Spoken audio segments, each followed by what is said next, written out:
I have never owned anything this big. Big boy or big girl. Wow. Ladies and gentlemen, welcome back to the channel, and today we're taking a look at a set that, just like Ninjago, has its roots in Lego Castle. In 1993, we were introduced to our first Lego Dragon. It came in around 5 to 7 pieces if you got the wings or not. And that design remained quite untouched until 2005 when Lego Vikings launched and completely flipped the game upside down. For my birthday that year, I got the Ninjago Dragon, which was a blend of system pieces and Bionicle pieces, which made very interesting designs. And the following year for my birthday in 2006, I got the Creator 8-in-1 Mythical Creatures set, which had a flagship design of a massive green dragon. But in 2011, when Ninjago launched, one thing that they were pushing heavily were their dragons. And they still had a blend of Bionicle pieces. Specifically, they used the Piraka feet, along with a Zamor sphere and a Glatorian launcher hidden inside of the mouth. And that is what we're gonna look at today. We are looking at the biggest Lego dragon so far, I believe, especially within the Ninjago theme. I'm of course talking about the Source Dragon of Motion. This is probably the best holiday season gift I have ever received from my partner or anyone. This was the kind of set that I would have dreamt of getting as a kid. Coming in at 1,716 pieces and 6 minifigs and a very strange price point. I've seen it go for generally $150. My partner picked it up for $120, but it costs as much as $195 in some Lego stores around Europe, which is weird to me. I am so excited to build this thing, so let's just take a look at the box really quickly. The Source Dragon of Motion is clearly taking up the most space on this box, and rightfully so. On top of it, we have Lord Ra's throne, which also looks so menacing. Top right corner, we got Lloyd and the Source Dragon of Motion, and in the bottom, we got our 6 characters. Kai, Arin, Wyldfyre, Lord Ra's, Jordana, and a wolf mask warrior. There's also a bunch of these small translucent orange dragons flying around, which seem like they might be a little bit annoying to place out after the set is done. And the right side is left blank. On the left side, we got Lord Ra's. Up top, we got our 6 minifigs. On the back, we get a diagram of the dragon. It is 29 inches in wingspan and 25 inches long. That is crazy. We also get a separate shot of the throne, and then we get a pretty lame and uninspiring still of the dragon without the throne on top of itself. To me, this still just doesn't inspire any creative play or hint at any possible storyline, which I think is quite a shame. However, not surprising for modern day Lego sets. This is the biggest Ninjago dragon that they've ever created, so let's crack this bad boy open as fast as we can. This is one of these sliding ones, which is quite nice because you can preserve the box if that's what you're into, which is currently where I'm at with my Lego collecting. I like to keep the boxes in good conditions. I remember sets like this from my childhood that were massive. They would have this kind of box that you could keep. We have these vinyl wings that I'm not a huge fan of. I prefer the fabric ones, considering that this sheet is already pretty scratched up, which is unfortunate. Not the wings themselves that much, but the fabric just looks a bit better in my opinion, and it is impossible to know if they're vinyl or fabric from the set photos because none of them show off this glossy texture. 18 bags, a vinyl sheet of wings, a small sticker sheet, and 5 generic instruction booklets. This is a bit disappointing to me. The design to begin with, when I was growing up, this is what instruction booklets looked like. Very unique art on the front and something inspiring on the back to kind of entice the play. This just doesn't inspire any kind of creative play, nor does the back at all hint at anything to do with Ninjago, which I think is a shame. I think that they're hinting at the build together gimmick here, which is why you get so many instruction booklets, but there's nothing premium about this. $149 or $195 at the highest point that I've seen. And this is what we end up with. This feels almost like the Speed Champion type of booklets. They're that small. And when I was growing up, what you would get is something that was unique to the set that you bought at least. And this is not unique, and It just feels very streamlined for a very expensive product, but let's hope that the build itself makes up for the pretty boring building instructions. As always, we gotta start off with a good tray and a small correction. There are 19 bags, and we're starting off with bag number 1. Straight away, one thing that I'm sensing is these paper bags, although maybe more environmentally friendly, you can't really see the pieces through the paper and they get stuck. So I'm not sure if it's a major improvement, but let's save the planet. It really does feel a bit weird building a really expensive set up to $195, and we're using a tiny booklet to do it. It just feels a bit wrong. This little katana holder is a new piece for me. That is one tall hair piece. Ah, okay, yeah, this is new for me as well. I've seen the longer katanas for quite a while since I was a kid, but this is a smaller one, and that is definitely new to me. Yeah, that's kind of cool. The sword or staff is a lot taller than Kai is himself, which I'm not sure how realistic it is, but looks quite imposing. Let's get on to building the torso of this absolutely behemoth of a dragon. Lego just put out 2 new dragon sets now in March. One being the Dragon of Chaos and the other one being Dragon of Focus. And I'm just a little bit disappointed in the color palette or scheme that they gave the dragons, because it looks a little bit too chaotic, no pun intended. And that's one thing that I really like with this set, that the color combination or the palette is quite specific. It looks kind of like a fire dragon, which I quite like, and coming from Bionicle when every set kind of had its own elemental power to it. I quite like it that this dragon has a quite specific color palette, that it's not purple and red, or what is it, gold, purple and blue. It feels a bit messy. The new ones feels messy to me, and this one just feels like a 10 out of 10. And I would not be surprised if that is what I think of the set in the end once I built it, because this really feels like a 10 out of 10 set. Like, I don't see how this set is going to have any compromises in its design.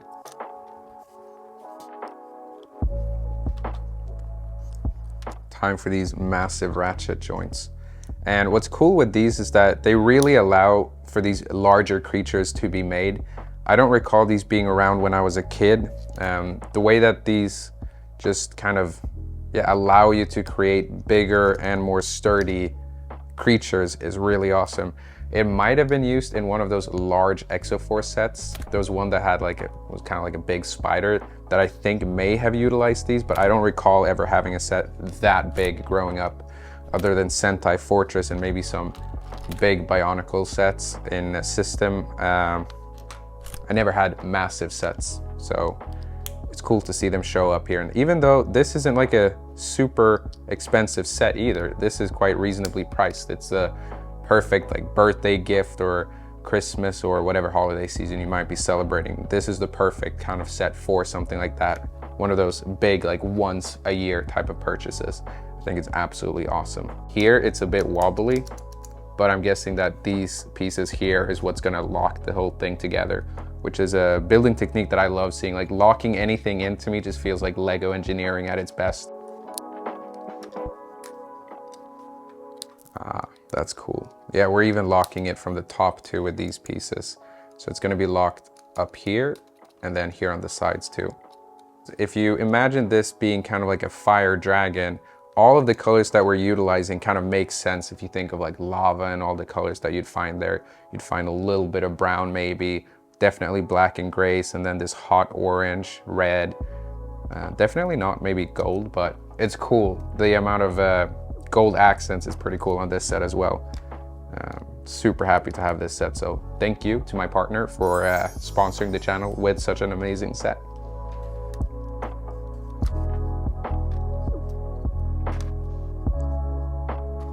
Here comes a pretty cool building technique, and it's a tiny detail, but it makes me feel like we're really advancing with our Lego techniques.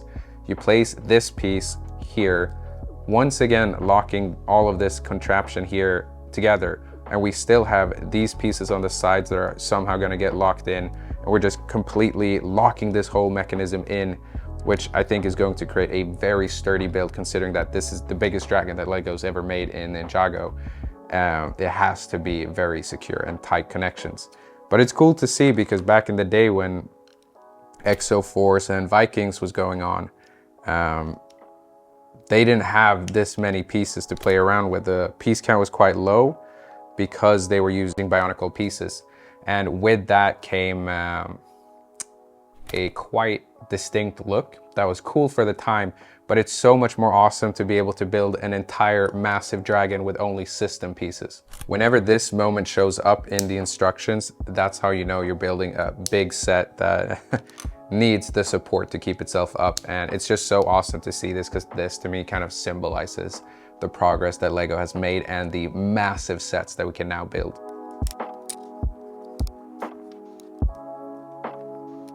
I feel like bringing back the Exo-Force theme with Ninjago would be so cool. Kind of imagining where the ninjas and the Exo-Force mech fighters team up and fight against the robots. And I feel like it could be a cool like thing for the Ninjago fans and also the Exo-Force fans from back in the day. And it wouldn't have to be like a long chapter of the story, but just kind of like a one-off. I think it would be really cool, along with Chima potentially. If they could make an arc where everything becomes kind of like a multiverse blend, and introducing Exo-Force and a bunch of other themes that could make sense. I mean, you could have the ninjas maybe fighting in the Viking theme as well. There's so many stories that could be told within, I think, the Ninjago theme without disrespecting the fans that came for the Ninjago theme itself. Whenever this piece shows up, you know you're about to build something cool. That is pretty cool. For a first step, this is so compact, and it's so cool to think that we have 18 more bags to go through until it's done. And this is just the first step. Bag number 2. Now we have a plastic bag and a paper bag. Why? First step in blocking off this part and filling in the gaps, and that does a pretty good job. Another bit of paneling going on here to lock everything in. And I mean, that just looks so good. And then this clicks into the hinge pieces here. So yeah, that looks great. This definitely does feel like premium building techniques. Super cool, super excited to finish this off. And I can highly recommend it if you're someone that appreciates good building techniques. This is definitely a set for you. It's gonna take a while, I think, to finish, which is good. But also just like, it's about the journey, you know, not the end goal only, but the journey on how we get there. And this set is definitely something that gives you a journey and a beautiful end result, I assume. Again, I'm predicting that I'm gonna feel like this is a 10 out of 10, no feedback kind of set. So my only concern with where Lego is at today is kind of the lack of attention and detail and love that they give each set. The box design for Ninjago is pretty lacklustering, and it makes me a bit sad because when I grew up, I feel like there was so much expression in each theme and every set. If you bought a small set, they would give it the same respect that they would a big one. Although maybe a little bit more simple, it would still have the same cool aesthetic. And the Evo card that I got and built before, it really didn't feel very loved by the design team. It felt very like rushed and just thrown out there. And generally that's a bit how every single Ninjago set that I've had so far feels on the back of the box. Very bland, doesn't hint at any story. And I think that's a little bit of a shame. I understand that kids should come up with their own stories, but it ends up feeling quite bland. The sets are great, but I just wish that the story aspect was kind of hinted at a little bit more and enticing people to come up with their own stories, combine the sets and take them apart and build alternate builds. And that is bag number 2. Bag number 3.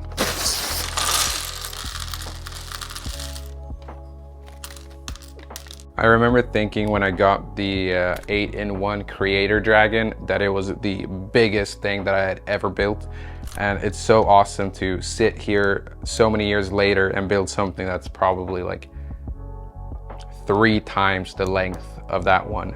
I actually still have the dragon, but I built another version of it which had 3 heads. I thought it was pretty cool, and I never returned it to its original form, which I wish that I had, because it would be cool to compare the two. I'm not 100% sure, but I think both of these appeared in the Knight's Kingdom. I think his name was Sir Django, might be wrong, but I'm pretty sure both of these pieces were armor plates for that set, which is just really nostalgic to see it show up here so many years later. Oh wow, I never realized that they slide into each other so well.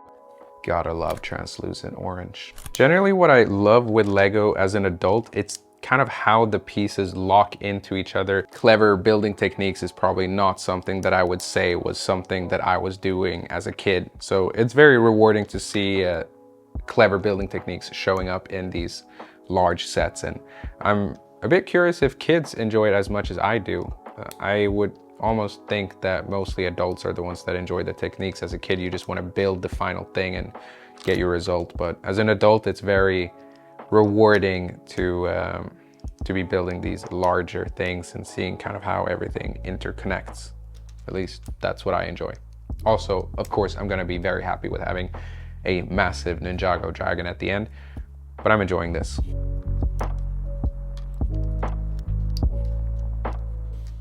I like the kind of marbling that's going on here between the red and the translucent orange. Super nice.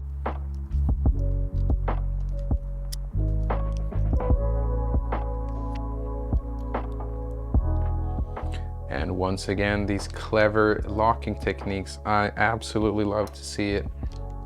Oh wow, this is thick. Wow, okay, that is heavy and sturdy. That translucent orange looks so good. I'm not sure if you can pick it up from all the way over there, but it looks great. Very happy with how this is looking.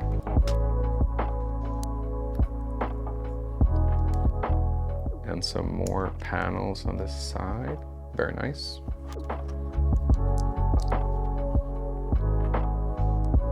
And these Nexo Knight shields kind of creates this dragon scale that looks pretty cool. Yeah, I mean, that's gonna look great with the shaping going on here and the textures. It looks very much like dragon scales. Super awesome. Highly recommend so far, and I'm not even halfway. Oh, wow. This is massive. Wow. Oh, but not sturdy. That pops in here to fill up that gap. Yeah, I mean, yeah, it still feels very risky. So I'm guessing that in bag 4, we're gonna lock it somehow from the underneath. Bag number 4. Plastic bag in a paper bag, part 2. I think we are building the underneath of the tail.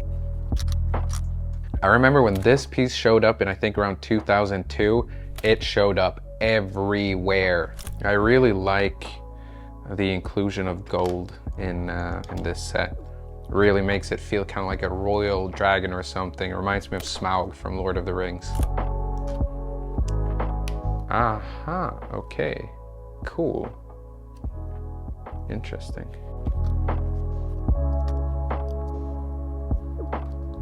I'm assuming that this is what's gonna click in underneath the tail to make it stronger, because the connection point right now is quite fragile, and I mean, twisting the tail just cracked the thing open, so let's hope that this is what's gonna fix that.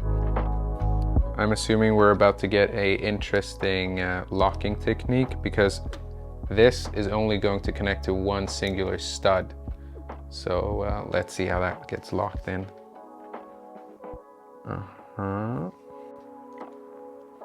Yeah, so we put this Nexo Knight shield in there to lock it in place, and now it's very, very sturdy.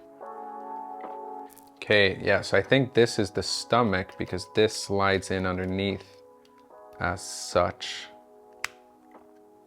So I'm guessing this is the stomach. I've never built a Lego stomach before. I feel like I've never had a set that required paneling underneath, which is, yeah, that is awesome.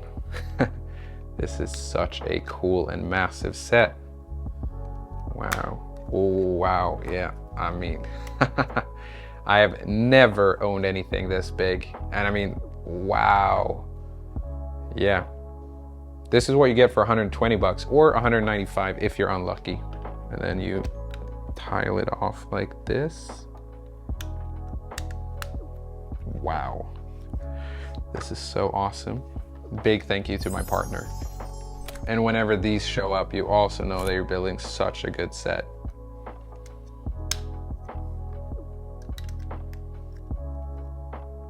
Wow, I mean, that is pretty cool. Yeah, it's getting big. It's getting very, very big.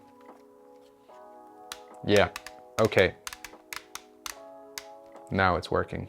Ooh, I mean, look at that, look at that. Sorry to be geeking out, but this is just so good. And how the shapes here merge perfectly. Oof, oof, yeah, okay.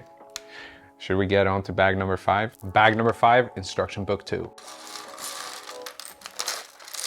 This is one of these wolf mask warrior type of shoulder pauldrons that look really cool. That is a pretty cool minifig. Only a little bit unfortunate that this is the second time that I get her in a set, and I think I have 3 Kais at this point, so it's a little bit of a shame of the repeats, but the armor here is so excellent, and the little use of purple here and there with red and gunmetal gray makes for an awesome minifig.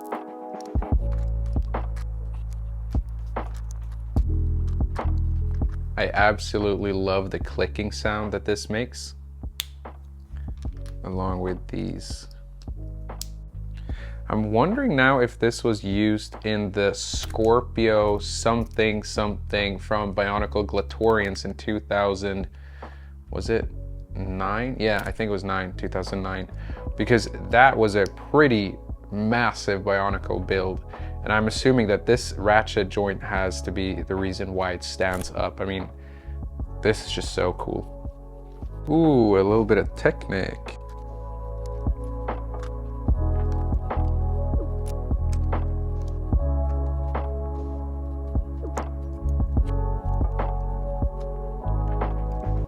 Always gotta have green when you're working with red. They're totally not opposites on the color wheel. Yeah, and then only to hide it. I really don't understand what the point is, especially when we're working with so many different colors. That could have easily been black instead of, yeah, lime green. I'm not sure if these came out for the first time with the mechs that came out last year that are roughly the same size and price point as Exo-Force mechs were. This is super cool, and I've been looking forward to using this piece.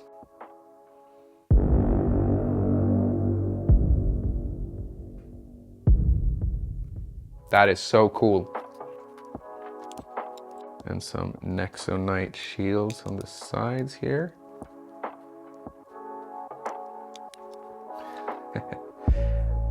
Wow. Wow. Okay, yeah, that is so cool. Absolutely perfect for what it is. Wow. This is so big. Wow. Yeah, and it's only gonna get bigger with the tail too and the head, and wow. Cool. On to bag number 6.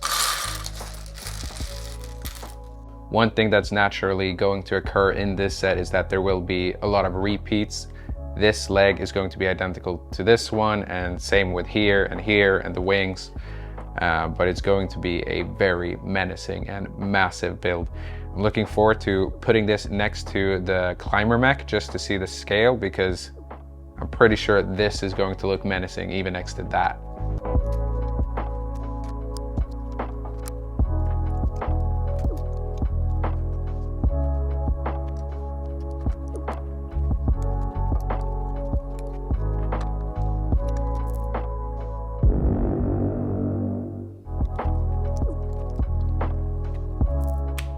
Wow, this is so beefy. Big boy or big girl. The tail is going to be attached to this too, and a massive neck and wings, and yeah, this definitely biggest actual creature that I've ever built. Bag number 7. Plastic bag in a paper bag, part 3. I love translucent pieces to begin with, so this little dragon thing is absolutely awesome to see in this set. This kind of answers the concern that I had with that they would kind of just be laying around And it seems that they actually have an answer to this by attaching them to this little stand, which is cute and cool. Oh, wow. Yeah, the good old days when these were bionicle hands. They've definitely been improved since 2008 when they started snapping. Okay, we're building some feet. It's quite fun to see that unlike the launch products that Ninjago put out, nowadays you build the feet themselves too. Back then you could use CCBS feet that would just take over the entire build. So you just put like claws or nails on them and then you're done. But now you're actually getting to build the entire foot, which is, again, if you're looking for a build experience, which is part of what I always look for, a fun build and some playability, you want to actually build the set itself. You don't want to just cop out and get like CCBS hands to just finish the job for you. So I'm very glad that we've moved on from that and that we're now actually getting to build the feet. I'm wondering if this rubber piece is supposed to be there for friction, so when you put it on the table, it doesn't just move around like that. And if this was a CCBS foot, it would have been probably like 4 pieces, like the hand thing and 3 claws. And in the case of being bionicle pieces, it would have just been 1 foot with everything kind of built together. And that is why something like Vikings got away with less pieces, simply because bionicle pieces were generally very detailed and just 1 piece. So it's pretty good, I think, that we've ended up here where we get to build the entire thing from scratch, not just parts of it. Some claws. Okay, cool. And then this is getting heavy.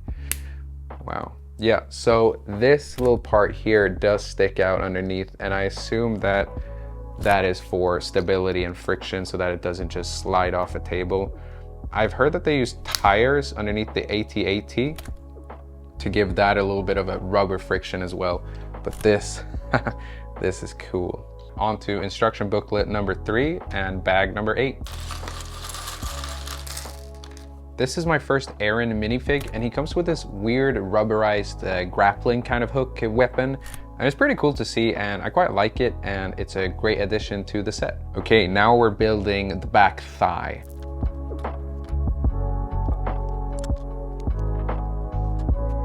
Right now there are so many studs on the sides here that, I mean, it's all gonna get paneled off, but it's so cool to see because these are not techniques that I grew up with at all.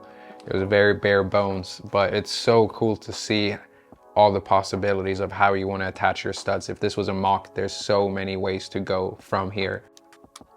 Something that definitely made the blindfold challenge easier is that generally when you build Lego sets, you always flip the pieces around. Like when you pick something up, you don't just pick it and place it like that. You often like you pick it up and you like fiddle around with it to find like where it goes, and then you place it. And I think that definitely helped me, like fiddling around with the pieces just to know what I have in front of me. I highly suggest you try the challenge. It was really, really fun. Challenging, yes, but like if you pick up a polybag, a set that isn't super complicated, you'll have an easier time. If you build an actual set, like a $15 set, then good luck to you. I wish you all the best, but that is gonna be a tricky feat. I was actually pleasantly surprised how good the polybag sets are. I've seen a Harry Potter set that someone tried to recreate. It's a polybag. It's when Harry is introduced to Quidditch for the first time. And there is no other way to make such a simple yet perfect set. And that's something that I quite like seeing with the polybags, that they don't really compromise either. Like the price you pay, like you get pretty good stuff in a lot of them, which makes me happy because I am a firm believer that a good set is not based off its price. In this case, it is expensive, it is amazing, but there are so many other sets that are also going to be great, but not super expensive. That goes there. It looks so good. The textures and shape with this set definitely feel premium. It's so exciting. I guess it feels a little bit unfinished, but in bag number 9, we will finalize this section.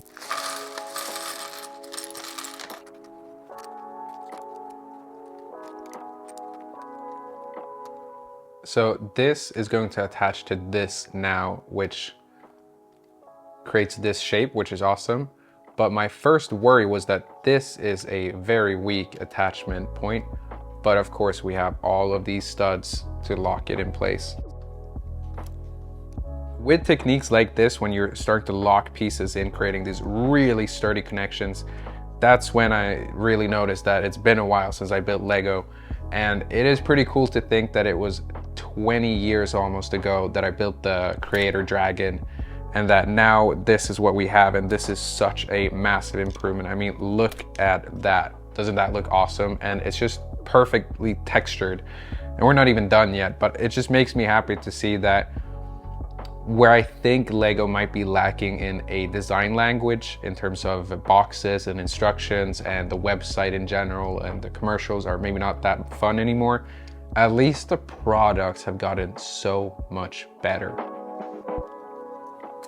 And now on to the feet. This piece is new to me, and I remember seeing it when it just came out, and I thought it was a bit unfortunate that I had just quit buying Lego sets, because I understood exactly what this was gonna do to the whole Exo-Force posable hands or claws. Because back then they used a different piece that I'll put on screen right now, and that could only make the claws pose forward. There was no nothing to the side, it would just always go forward. And then you lock them in with these little triangular pieces. And of course a Nexonite shield on the back to lock it in. That is awesome. It is super sturdy in terms of the rubber pieces underneath. As you can see, it's not really moving around too much. Bag number 10. Plastic bag and a paper bag, part 4. It's quite fun to imagine that if this is the biggest dragon that Ninjago has created so far, and it's looking this good, what's next? When coming back to Lego, I really thought that what I would be interested in would be themes such as Star Wars or something a bit more adult oriented. But I find that this kind of tickles my fancy a little bit more, because with Star Wars, the stories are kind of written for you already. And I know you can be as creative as you want, but I don't feel like it's as encouraged as with Ninjago. And for now, I don't even know what the main story of Ninjago is. I just know that I like the sets a lot, and I feel like I can see the improvements from the sets that I used to love as a kid. And I don't know, it just inspires creativity in the way that I really like to see it. I am very excited, of course, to see more Star Wars sets coming out, but so far nothing has really like stood out to me in a way that I wish it would have. So we'll see whatever 2025 comes out with. 2024 was kind of cool. I like the Droideka, and I've heard that they might make a buildable battle droid, and that is definitely something that I'll be looking forward to, and I think it would look amazing next to the Droideka. So yeah, that's currently where I'm at with the themes that I'm into. I think it's a little bit of a shame that there aren't that many themes such as Ninjago. Growing up, there was Alpha Team, Knight's Kingdom, Mars Mission, Agents, Vikings, Aqua Raiders, Atlantis. There were so many themes that had an open world building, and Star Wars, I do feel, is limited within its own space. Whereas Ninjago is kind of free to do whatever it wants. And it's a shame to me that the only other option seems to be Lego Dreams, which, I don't know, it doesn't feel as well structured or curated as Ninjago does, in my opinion. But I've heard rumors that Dreams might be canceled soon, and hopefully something will take over in its place that feels a bit more like Ninjago, or goes back to Agents or Exo-Force or Mars Mission, a little bit of something that has a visual aesthetic that feels more coherent and clean, because Dreams seems to be a little bit all over the place, in my humble opinion.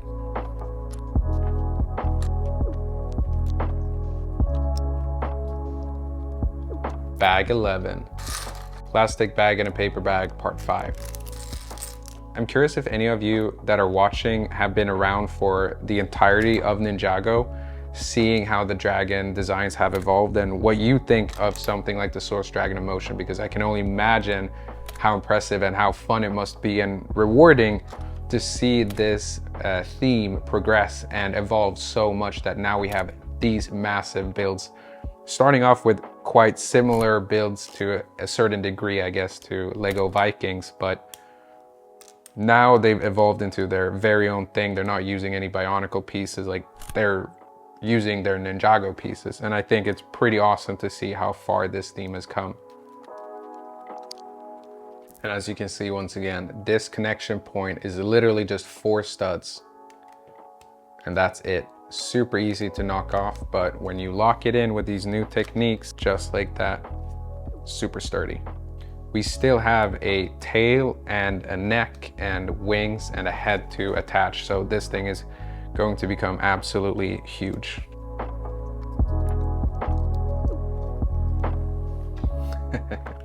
This is so cool. Wow. That is massive. It's heavy. It's getting really heavy. We're now on to the next stage, which is the tail, the head, and the wings. And for some reason, this is a bigger instruction book. No clue what that is about. Bag number 12. Never seen this piece before, but I can only imagine how fun you can have with something like this to attach whatever you want to it on the back. I did not think for some reason that the wolf mask warriors were humans underneath, but I think that may be the case. I just thought they were wolf people, werewolves or something. I really wish that the visor underneath the helmet would be see-through, like a see-through dark red or something, because this just looks a bit cheap to me and I don't like the striking red versus the purple. I've been very curious to see what these pieces actually look like, because I don't know if I love the way that these attach and what it does for the minifigs to add these like extra hands, but we'll see what it looks like. I'm not sold 100% on this look yet. I don't love red versus purple, and I really wish that there was a translucent red used here and for the claws too. Something like this would definitely be cool if it had an alternate build where you would turn it into some sort of dragon mech.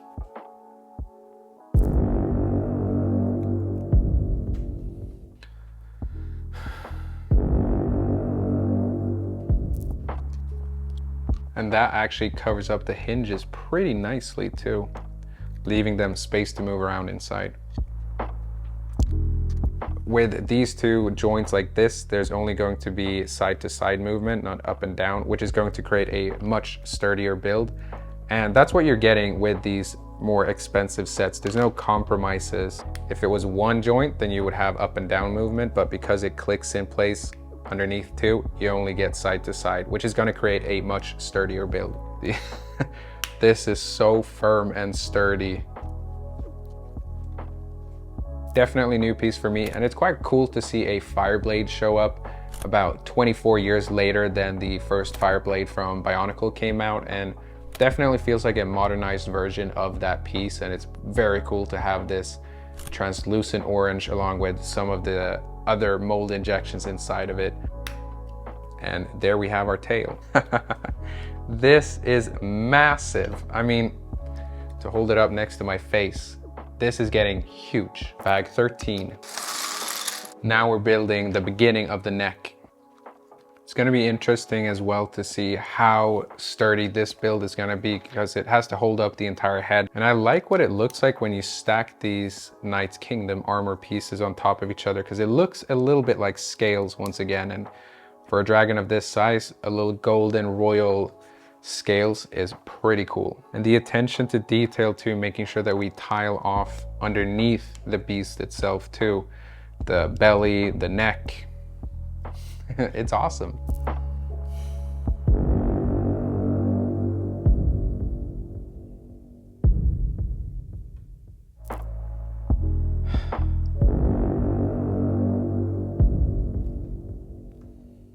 Tile it off like that on the sides, and it's techniques like this that really get me, because I remember what it was like building the creator dragon back in the day, and it was really cool, but like it was just scratching the surface of what a dragon set could be. And this, yeah, this is 20 years of improvement. And when this shows up in gold, you know you're sitting on a banger set. Bag 14. Onto the head. This technique with using the tiles on the side to have stud connections is completely new to me. Generally, that's not a technique that I don't think was around at all when I was growing up. So it's really cool to see how well utilized it is. Definitely a new piece to me. This part, I'm not sure if I prefer it being a molded piece. Like on the bottom, it looks pretty cool, but I really wish that the face print was somehow achieved with some sort of translucent eyes or something, because it feels a little bit cheap to just have them slapped on and printed. But does it look good? Yes. And then we add this on top and we get that scale thing going on. The amount of gold used for the head really makes it feel kind of like a bit like a crown, and it adds to that royal aesthetic that I really enjoy. I do recognize this piece from somewhere, and I think it might be the skull grinder from Bionicle, the reboot. We don't need to talk about the Skull Warrior collection stuff because I really think that was a miss. Bionicle was known for being kind of like an otherworldly world, and we have skulls and stuff like that in our world, so it just felt very cheap when I saw that that's what they were going with. The original Borok were such menacing villain sets, and having just skull warriors felt very cheap to me. That definitely feels like a crown. That is so cool. Wow. Wow. Wow. Moment of truth. Wow, that is massive. Just for reference how big this thing is, I mean, it's longer than my arm at this point, and next to my face, yeah, it's it's massive. Bag 15. This is the second time I get a Wyldfyre minifig, and I'm gonna have a hard time putting this on my display, considering I already have one that looks almost identical, or if not identical, just different weapons. And I really wish that we maybe got more villains with this set, especially if Lord Ross has corrupted this dragon, which the cover art kind of hints at. I wish that that was kind of what we focused on, considering we have so many hero sets that maybe this one could focus a little bit more on the villains. We are on to the first wing. Technic.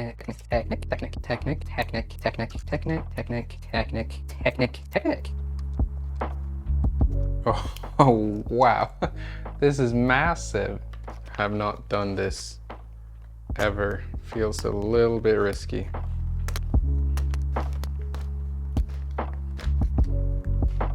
If I was a kid, I would have definitely asked my parents to do this part so I don't ruin it myself.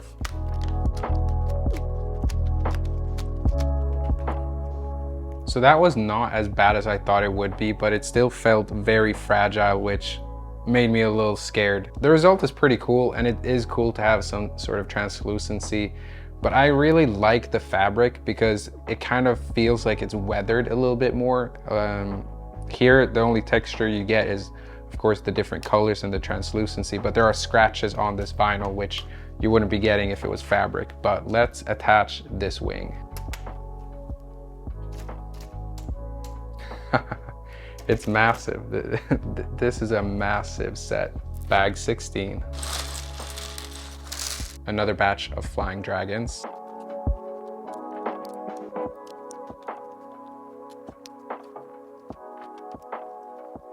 If you make a mistake, it's at least 2 weeks of waiting for Lego to send out a replacement. Wow. Wow. Wow is all I can say. So the dragon is pretty much done at this point. All we have left is the throne. This is huge, massive. That is so cool. We are now on to the final instruction book, which is building the throne. Bag 17. Definitely a new piece for me. Pretty cool. I'm curious as to why Lord Ross doesn't have a minifig head underneath, considering that his warriors do. If you know the reason, let me know in the comments below. On to the throne. I actually quite enjoy the pink and navy blue color combination, which was totally unexpected.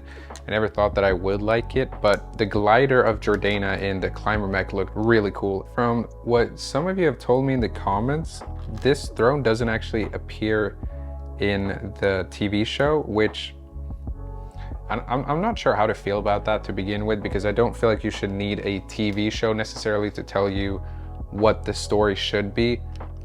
But if you are doing that, then what's the point of including things that don't show up in the show?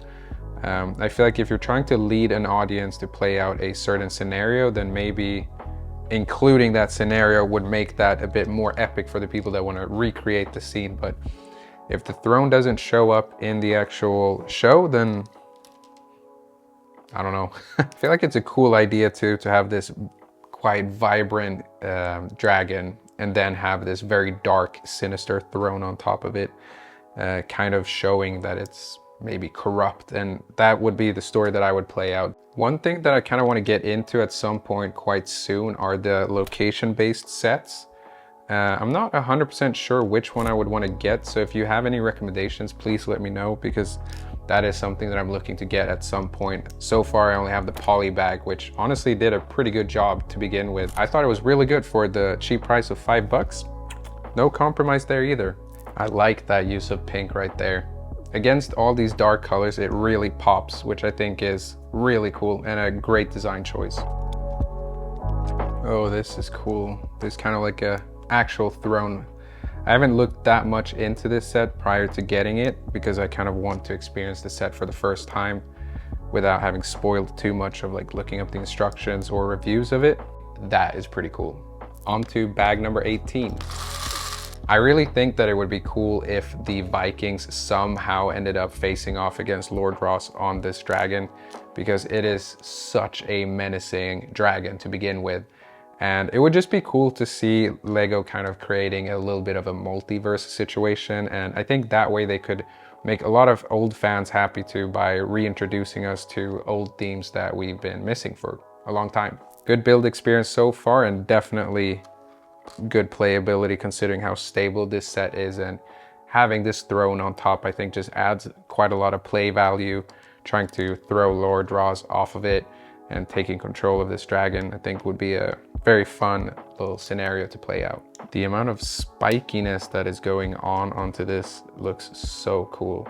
Like, you can definitely tell that this is a sinister character that will be riding it.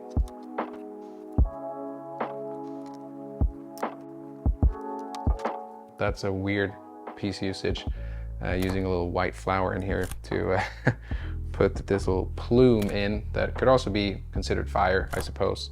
But it's pretty cool because it looks kind of like a wolf paw, which is very on brand for these wolf warriors. Come on, that looks absolutely amazing. Unfortunately, we've reached the end and we're on to the final bag, 19.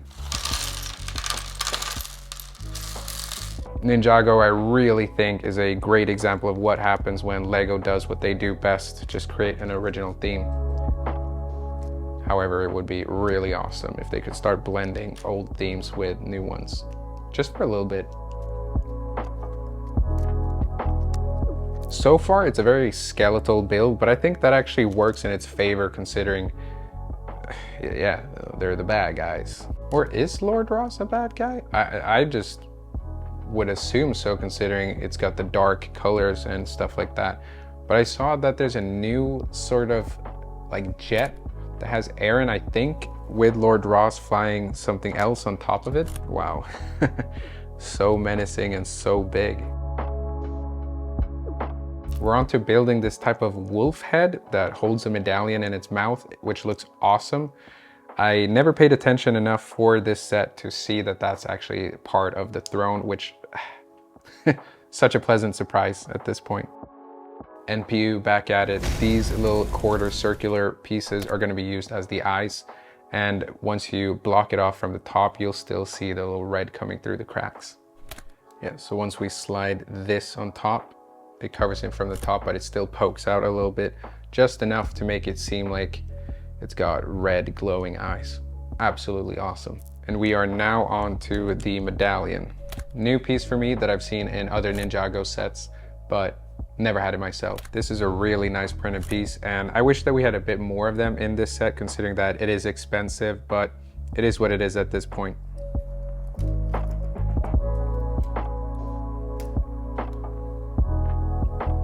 That is so nice.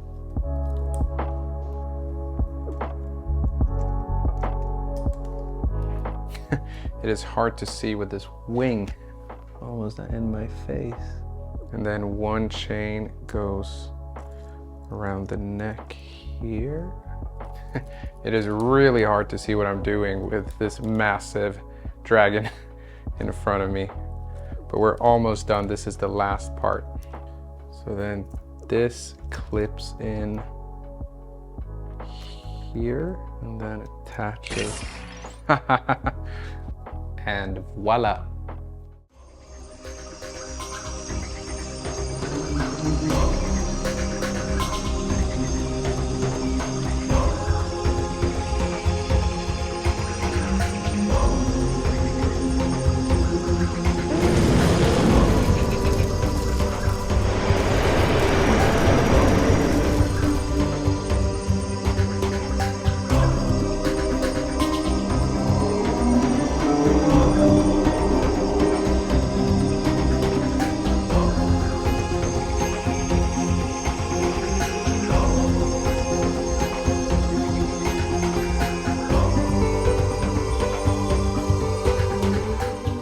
Before taking a look at the main attraction, let's take a look at our minifigs. Our only set exclusive is Arin with a grappling hook, a short katana, and a long one too.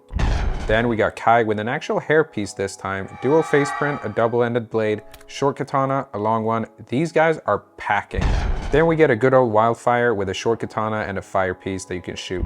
Then we got Jordana with a really cool torso print, dual face print as always. Then we got a wolf mask warrior with a less impressive print, but still cool, surprisingly, with a dual face print. Finally, we got Lord Ross with a stunningly vibrant print. And then we get 6 of these small mini dragons. To understand how great this set is, I have to introduce a rating system to this channel. The first category will be play value, second would be build experience and techniques, and then third would be execution, and fourth would be price. We get this very sinister throne on top of the biggest dragon that Ninjago has ever put out.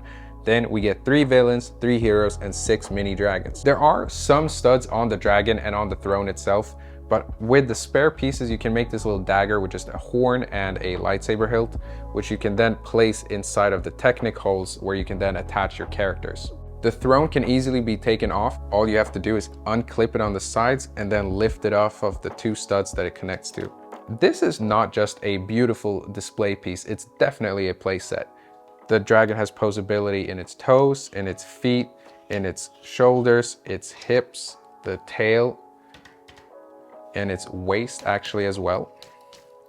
And then of course you got it in the neck and then the wings as well.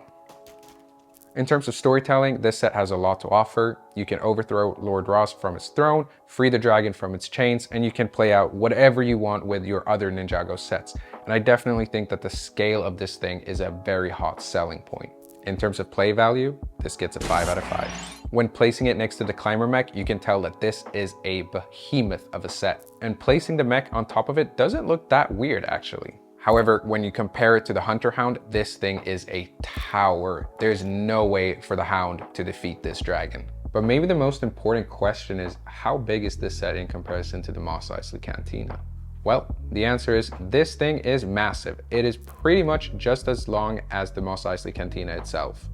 This is a testament to how big this dragon really is. When it comes to building techniques, there are 2 actual concerns, which is the head cannot be held up by itself, and the Wolf Mask Warrior arms are a little bit droopy.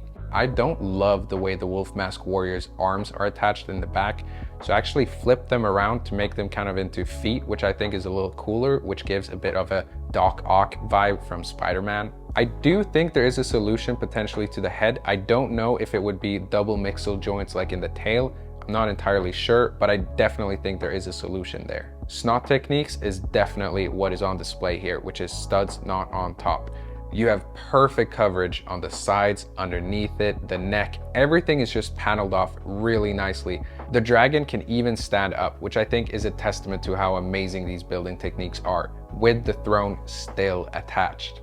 And I think that goes back to the play value of this set. Playing on a standing dragon throne is pretty awesome. However, considering the droopy neck and the droopy arms, that is a 4.5. When I talk about execution, what I mean is are there compromises in the set? Does it look like a dragon even? And in that case, yes, this looks like the biggest Lego dragon that they've ever created, and it looks great. So I definitely think that they achieved what they set out to do, including great building techniques and a great building experience, along with a fun amount of play value. So in that case, 5 out of 5.